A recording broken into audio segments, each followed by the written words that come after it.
بسم اللہ الرحمن الرحیم۔ اسٹوڈنٹس، یہ جغرافی کا لیکچر نمبر 5 ہے جو آپ کی بکس کے چیپٹر نمبر 15 کو کور کرتا ہے۔ Chapter number 15 continent of Australia کے متعلق معلومات فراہم کرتا ہے۔ اس لیکچر میں آپ محل وقوع اور وسعت کے بارے میں جانیں گے۔ آسٹریلیا کے طبعی خد و خال کا مطالعہ بھی اس میں شامل ہے۔ سب سے پہلے ہم دیکھتے ہیں آسٹریلیا کی لوکیشن۔ میپ آپ کے سامنے ہے۔ دنیا کے اس نقشے میں دیکھ کر کے آپ بخوبی جان سکتے ہیں کہ بر اعظم آسٹریلیا تمام کا تمام جنوبی نصف کرے میں واقع ہے۔ یہ آپ دیکھیں گے 0 ڈگریز ایکویٹر ہے، اور ایکویٹر کے ساؤتھ میں ریڈ کلر میں آپ کو بر اعظم آسٹریلیا دکھائی دے رہا ہوگا۔ بر اعظم آسٹریلیا کے تقریباً وسط میں سے خط جدی 23.5 ڈگریز سدرن ٹراپک آف کیپریکارن گزر رہا ہے، جس کی وجہ سے آسٹریلیا کو لوکیٹ کرنا بہت ہی آسان ہو جاتا ہے۔ تقریباً یہ اس کے درمیان سے گزرتا ہے، اور جب ہم لانگیٹیوڈ وائز دیکھنا چاہیں تو تقریباً یہ اس کے قریب آپ دیکھیں گے کہ 114 درجے مشرقی طول بلد اور 154 درجے مشرقی طول بلد کے درمیان آسٹریلیا کا یہ بر اعظم واقع ہے۔ اور دنیا کے 2 بڑے سمندر اس کی دونوں اطراف میں موجود ہیں۔ کون سے 2 بڑے سمندر ہیں یہ؟ جی یہ دیکھیے گا، یہ پیسیفک اوشن اس کے مشرق میں، اور یہ انڈین اوشن بر اعظم آسٹریلیا کے مغرب میں واقع ہے۔ اس کے علاوہ بر اعظم آسٹریلیا چونکہ اس علاقے میں سب سے بڑا خشکی کا قطع ہے، اسی نسبت سے اس تمام بر اعظم کو آسٹریلیا کہا جاتا ہے، اگرچہ اور بھی بہت سارے چھوٹے بڑے جزیرائی ممالک جو ہیں وہ آسٹریلین بر اعظم میں موجود ہیں۔ واپس آتے ہیں کچھ اور لوکیشنل فیکٹس کی طرف۔ دوسری اہم بات بر اعظم آسٹریلیا کے بارے میں کیا ہے؟ پہلی اہم بات کیا ہے؟ پہلی تو یہی جو میں نے آپ کو بھی بتائی کہ بر اعظم آسٹریلیا جنوبی نصف کرے میں واقع ہے۔ دوسری امپورٹنٹ بات جو کہ آپ کو یاد رکھنی چاہیے بر اعظم آسٹریلیا کے بارے میں، وہ یہ ہے کہ بر اعظم آسٹریلیا دنیا کا سب سے چھوٹا بر اعظم ہے۔ کیا ہے؟ اپنے رقبے کے سائز کے اعتبار سے دنیا کا سب سے چھوٹا بر اعظم ہے، ٹھیک ہے؟ اور جیسا کہ میں نے آپ کو بتایا کہ ٹراپک آف کیپریکارن تقریباً اس کے درمیان سے گزرتا ہے، یہی وجہ ہے کہ 40% of Australia lies in the torrid zone, تقریباً 40% حصہ منطقہ حارہ میں واقع ہے اور باقی کا بیشتر حصہ منطقہ معتدلہ میں واقع ہے۔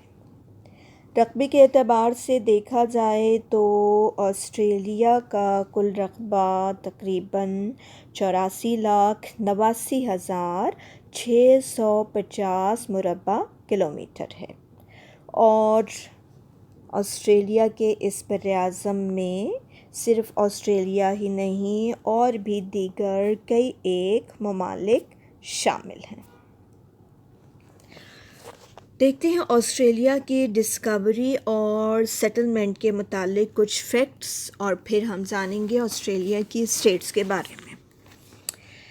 آسٹریلیا کو دنیا کا نیا بر اعظم بھی کہا جاتا ہے۔ کیوں کہا جاتا ہے؟ کیونکہ اس کی ڈسکوری کافی لیٹ ہوئی، لہٰذا Australia is said to be a new continent as it was discovered by Captain James Cook.